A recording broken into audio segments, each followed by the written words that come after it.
நமஸ்காரம்.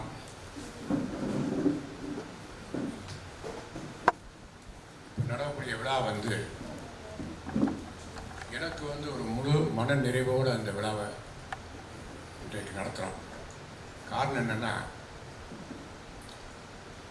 எல்லாரும் உபதேசம் கொடுக்குறாங்க, சமாதிக்கு இடம் அப்படிங்கிறது யாருமே அதை முக்கியத்துவம் கொடுத்து அதை பேசுறதே இல்லை. நிறைய உபதேசம் கொடுக்குறாங்க, அங்கேயே சமாதிக்கு இடம் இல்லாமல் ரொம்ப சிரமப்பட்டு இருக்காங்க.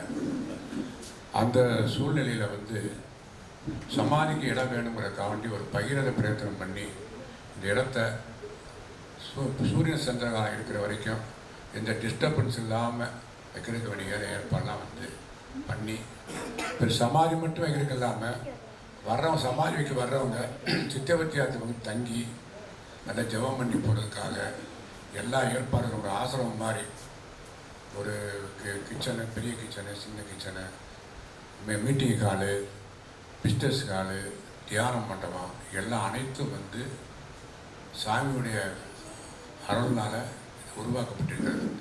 இனி வேறு எதுவும் அதிகமாக இங்கே செய்ய வேண்டிய தேவையில்லை. அதுபோக ஒரு 67 சமாதி கட்டி வச்சதில் 34 சமாதி இங்கே வைக்கப்பட்டுள்ளது. இன்னும் 33 சமாதி அவைலபிளாக இருக்குது, எப்போனாலும் வச்சுக்கலாம், அந்த மாதிரி இருக்குது. அதனால் சாமி யாரை ரெக்கமெண்ட் பண்ணுறாரோ அவங்களுக்கு சமாதிக்கு இடம் உண்டு. இந்த உலகத்திலேருந்து எங்கேருந்து வேணாலும் இந்த சமாதி கொண்டு வரலாம். ஆனால் சித்தவத்தியாரத்துக்கு இடம் உண்டு. அதனால் இந்த ஒரு விழா ஒரு எனக்கு ஒரு மன நிறைவான விழாவாக நான் எடுத்துக்கிறேன். நான் அதுபோக எங்களோட ஜெனரேஷன் உருவாக்கணும்ல. ஏன்னா எனக்கு பின்னால் நடத்துக்க வேண்டிய உருவாக்கணும் அப்படின்னு என் மயங்க இருக்காங்க. இப்போ பேரம் பேச்சு இருக்கும், ஒரு ட்ரைனிங் மாதிரி தான் அதை கொடுத்துருக்கோம். கொஞ்சம் பேசி அவங்களுக்கு இந்த கொள்கையை போய் வரட்டும், புரிஞ்சுக்கிட்டோங்கிறதுக்காக இந்த முதல் முயற்சி இது. அதனால் அடுத்தபடியாக இந்த விழாவுக்கு பிரம்மஸ்ரீ சேவமூர்த்தி அண்ணா தலைமை தாங்கிறாரு.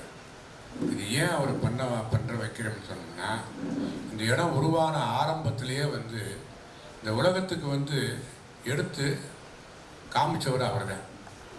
நான் கட்டினேன், யார் கேரண்டா தெரியாத, அது வெளியுறத்தை கொண்டு வந்தவர் அவர் தான்.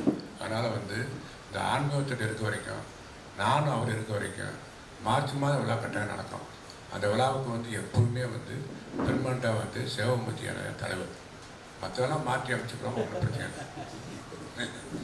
ஆரம்பத்தில் பிள்ளையாருக்கு போட்டு எல்லாம் கொண்டு வந்தவர் தலைவர். அதனால் அவர் தான் தலைவர் அடுத்து இந்த மீட்டிங்கை நடத்தி கொடுக்குறோம். முதல்ல ஒரு தலைமை ஒரு ஆற்றமாக தாழ்மையுடன் கேட்டுக்கிறோம்.